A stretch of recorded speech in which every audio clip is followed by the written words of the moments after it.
നമസ്കാരം, മലയാളി വാർത്തയിലേക്ക് സ്വാഗതം. ഇസ്രായേൽ ഇറാൻ സംഘർഷത്തിനിടെ ഇസ്രായേൽ മുന്നോട്ട് വച്ചിരുന്ന പ്രധാന ലക്ഷ്യം ഇറാൻ പരമോന്നത നേതാവ് ആയത്തുള്ള അലി ഖമനേയിയെ വധിക്കുക എന്നതടക്കമുള്ള ചോദ്യങ്ങളൊക്കെ ശക്തമായിരുന്നു. കാരണം ഖമനേയിയെ വധിക്കുമെന്ന ഭീഷണി പലപ്പോഴായി ഇസ്രായേൽ ഉന്നയിച്ചിരുന്നു. ഇപ്പോൾ ഇസ്രായേൽ പ്രതിരോധ മന്ത്രി ഇസ്രായേൽ കാറ്റ്സിന്റെ ഒരു നിർണായക പ്രതികരണം വന്നിരിക്കുകയാണ്. ആയത്തുള്ള അലി ഖമനേയിയെ ഇല്ലാതാക്കുമായിരുന്നുവെന്നും ഭൂഗർഭ ബങ്കറിൽ ഒളിച്ചതിനാലാണ് രക്ഷപ്പെട്ടതെന്നുമാണ് ഇസ്രായേൽ പ്രതിരോധ മന്ത്രി ഇസ്രായേൽ കാറ്റ്സ് വ്യക്തമാക്കിയിരിക്കുന്നത്. വധിക്കാൻ സാധ്യതയുണ്ടെന്ന് ഖമനേയിക്ക് വ്യക്തമായതിനാൽ ഭൂഗർഭ ബങ്കറിൽ ഒളിച്ചു. കമാൻഡർമാർ ഉൾപ്പെടെയുള്ളവരുമായുള്ള ആശയവിനിമയം ഖമനേയി വിച്ഛേദിച്ചു. അതുകൊണ്ടാണ് ആ പദ്ധതി നടപ്പാകാതിരുന്നതെന്നാണ് ഇസ്രായേൽ കാറ്റ്സിന്റെ പ്രതികരണം. ഈ സംഘർഷം നീണ്ടുനിന്ന ഈ 12 ദിവസത്തിനിടെ എപ്പോഴെങ്കിലും തങ്ങളുടെ ലക്ഷ്യത്തിന് മുന്നിൽ ഖമനേയി പെട്ടിരുന്നുവെങ്കിൽ വധിക്കുമായിരുന്നുവെന്നും ഇസ്രായേൽ കാറ്റ്സ് പ്രതികരിച്ചിരിക്കുകയാണ്. ഇസ്രായേൽ ആക്രമണം തുടങ്ങിയതിനു പിന്നാലെ ഖമനേയിയെ ജീവനോടെ തുടരാൻ അനുവദിക്കില്ലെന്ന് ഇസ്രായേൽ കാറ്റ്സ് ഭീഷണി മുഴക്കിയിരുന്നു. സംഘർഷം രൂക്ഷമായ സാഹചര്യത്തിൽ ഖമനേയി, മകൻ മുജ്താബ ഉൾപ്പെടെയുള്ള കുടുംബാംഗങ്ങൾ വടക്ക് കിഴക്കൻ ടെഹ്റാനിലെ ലാവിസനിലെ ബങ്കറിലേക്ക് മാറിയെന്നായിരുന്നു റിപ്പോർട്ടുകൾ.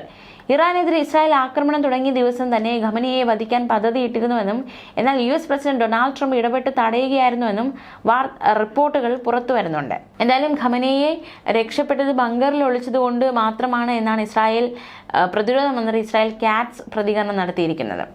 അതേസമയം US-മായി ഒരു ചർച്ചയും നടത്താൻ തീരുമാനിച്ചിട്ടില്ലെന്ന് പ്രതികരിച്ച് ഇറാൻ വിദേശകാര്യമന്ത്രി അബ്ബാസ് അരാഗ്ചി. US-ന്റെ താൽപര്യങ്ങൾക്ക് അനുസൃതമായാണോ ചർച്ചയെന്ന് വിലയിരുത്തുകയാണെന്നും അബ്ബാസ് അരാഗ്ചി വ്യക്തമാക്കി. ആണവ കരാർ വിഷയത്തിൽ ഇറാനുമായി US പ്രതിനിധികൾ അടുത്ത ആഴ്ച ചർച്ച നടത്തുമെന്ന് ട്രംപ് പ്രഖ്യാപിച്ചിരുന്നു. പക്ഷേ ട്രംപിന്റെ ആ വാദത്തെ തള്ളിക്കൊണ്ടുള്ള ഒരു പ്രതികരണമാണ് ഇറാൻ വിദേശകാര്യമന്ത്രി നടത്തിയിരിക്കുന്നത്. ഇറാനുമായി ചർച്ച വീണ്ടും തുടങ്ങുന്നതിൽ താൽപര്യക്കുറവുണ്ടായിരുന്നെന്ന് പറഞ്ഞ ട്രംപ് ചർച്ചയുടെ അടിസ്ഥാനത്തിൽ കരാർ ഒപ്പിട്ടേക്കാമെന്നായിരുന്നു പറഞ്ഞത്. പക്ഷെ അതിപ്പോൾ അറിയില്ല എന്നായിരുന്നു ട്രംപിന്റെ പ്രതികരണം. ഇറാനും US തമ്മിൽ 6ാം ഘട്ട ചർച്ച ഈ മാസം നടത്താൻ തീരുമാനിച്ചിരുന്നെങ്കിലും ഇസ്രായേൽ ആക്രമണത്തെ തുടർന്ന് ഇറാൻ പിന്മാറുകയായിരുന്നു.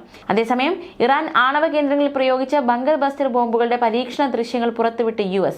പെൻറ്റഗണിൽ നടത്തിയ വാർത്താ സമ്മേളനത്തിലാണ് ബങ്കർ ബസ്റ്റർ ബോംബുകളുടെ പ്രഹരശേഷി വ്യക്തമാക്കുന്ന പരീക്ഷണ ദൃശ്യങ്ങൾ പുറത്തുവിട്ടത്. ഇറാനിൽ US നടത്തിയ ആക്രമണങ്ങളെക്കുറിച്ചും സൈന്യത്തിന്റെ പ്രവർത്തന രീതിയെക്കുറിച്ചും പ്രതിരോധ സെക്രട്ടറി പീറ്റ് ഹെക്സത്തും ജോയിന്റ് ചീഫ് ഓഫ് സ്റ്റാഫിന്റെ ചെയർമാൻ ജനറൽ ഡാൻ കെയ്നും വിവരിച്ചിരുന്നു. ഇറാനിൽ 12 ബങ്കർ ബസ്റ്റർ ബോംബുകളാണ് പ്രയോഗിച്ചതെന്നും US ഉദ്യോഗസ്ഥൻ സ്ഥിരീകരിച്ചിരുന്നു. അതേസമയം US നടത്തിയ ആക്രമണങ്ങൾ ഇറാനിലെ ആണവ കേന്ദ്രങ്ങൾക്ക് കേടുപാടുകൾ വരുത്തിയിട്ടില്ലെന്ന പ്രതിരോധ ഇന്റലിജൻസ് ഏജൻസിയുടെ റിപ്പോർട്ടിനെതിരെ പെന്റഗൺ രംഗത്തെത്തിയിരിക്കുകയാണ്. US ആക്രമണത്തിൽ ആണവ നിലയങ്ങൾ നശിപ്പിച്ചില്ലെന്നും ഇറാന്റെ ആണവ പദ്ധതി ഏതാനും മാസങ്ങൾ മാത്രമേ നീട്ടിവച്ചിട്ടുള്ളൂ എന്നുമായിരുന്നു റിപ്പോർട്ട്. എന്നാൽ റിപ്പോർട്ട് അപൂർണമാണെന്ന് പ്രതിരോധ സെക്രട്ടറി പീറ്റ് ഹെക്സത്ത് ചൂണ്ടിക്കാട്ടുകയായിരുന്നു. അതേസമയം മറ്റൊരു വാർത്തയിലേക്ക് കൂടി നമ്മളിപ്പോൾ പോവുകയാണ്. അതായത് ഇസ്രായേൽ ഇറാൻ പോരാട്ടം അത് ഏതാണ്ട് ആ മേഖലയിലൊക്കെ സമാധാനം വ്യാപിച്ചിരിക്കുകയാണ്. പക്ഷേ ഇസ്രായേൽ ഹമാസ് പോരാട്ടം ഇതുവരെയും അവസാനിച്ചിട്ടില്ല. വലിയ രീതിയിലുള്ള ഒരു പോരാട്ടം തന്നെയാണ് ഹമാസും ഇസ്രായേൽ ഇപ്പോൾ നടത്തുന്നത്. ഇസ്രായേൽ പ്രധാനമന്ത്രി ബെഞ്ചമിൻ നെതന്യാഹു പ്രഖ്യാപിച്ചതുപോലെ ഹമാസുകളെ ഉന്മൂലനം ചെയ്യുക എന്നതാണ് തന്റെ ലക്ഷ്യം എന്നതടക്കമുള്ള പ്രഖ്യാപനം ഇസ്രായേൽ പ്രധാനമന്ത്രി നടത്തിയിരുന്നു. ഇനി നമ്മൾ നോക്കാൻ പോകുന്നത് ഈ ഒരു ഹമാസുമായുള്ള ഇസ്രായേലിന്റെ പോരാട്ടം എന്തായി എന്നതടക്കമുള്ള വിശദാംശങ്ങളിലേക്കാണ്. ഹമാസിന്റെ എല്ലാ നേതാക്കളും ഇതോടകം കൊല്ലപ്പെട്ടിരിക്കുന്നു. ഇനി ഒരിക്കലും തല ഉയരാത്ത വിധം ഹമാസിന്റെ എല്ലാ നേതാക്കളെയും വധിച്ചതോടെ ഇസ്രായേൽ ഗാസയിൽ ലക്ഷ്യം കൈവരിച്ചിരിക്കുന്നു. ഇസ്രായേലുമായി പോരാട്ടം നടത്തുന്ന പ്രധാന സായുധ സംഘങ്ങളാണ് ഗാസയിലെ ഹമാസും ലെബനനിലെ ഹിസ്ബുള്ളയും. ഈ 2 സായുധ സംഘങ്ങൾക്കും ഇറാൻ സഹായിക്കുന്നുണ്ട് എന്നതിനാലാണ് ഇറാന്റെ സൈനിക കേന്ദ്രങ്ങളെ അമേരിക്കയുടെ സഹായത്തോടെ ഇസ്രായേൽ ആക്രമിച്ചത്.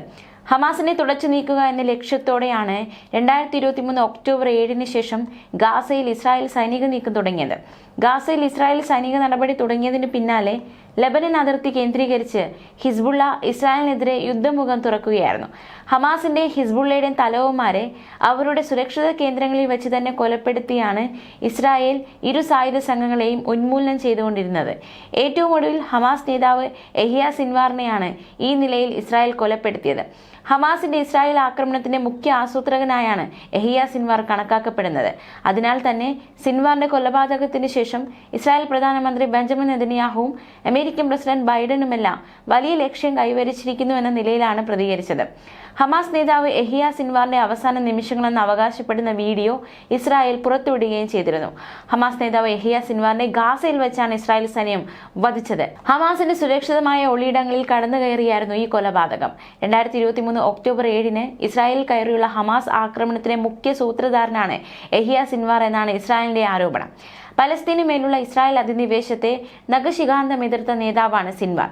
മറ്റൊരു നേതാവായ ഹസൻ നസ്രല്ലയെ 2024 സെപ്റ്റംബർ 28 ഹിസ്ബുള്ളയുടെ ഒളിയിടത്ത് കയറി ഇസ്രായേൽ കൊലപ്പെടുത്തിയത്.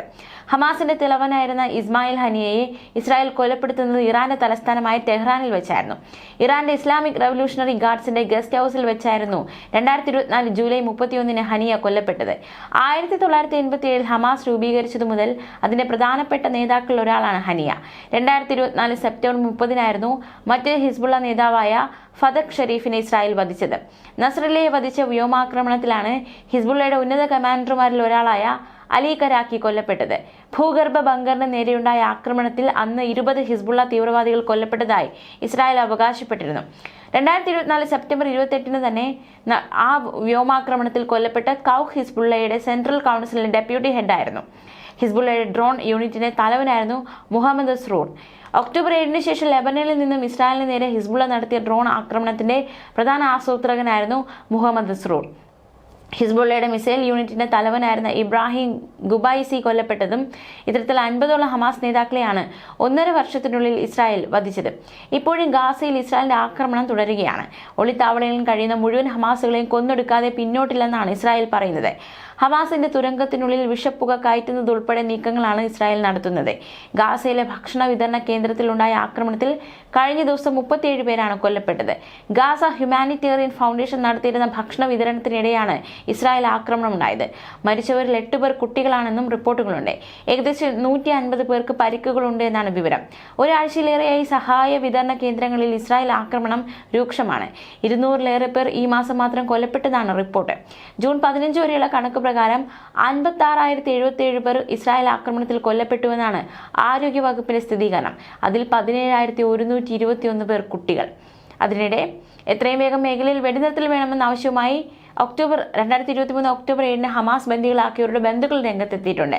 50 ബന്ദികളാണ് ഇനിയും ഹമാസിന്റെ പിടിയിലുള്ളത്. അതിൽ 25 പേരെങ്കിലും കൊല്ലപ്പെട്ടിരിക്കുമെന്നാണ് ഇസ്രായേൽ കരുതുന്നത്.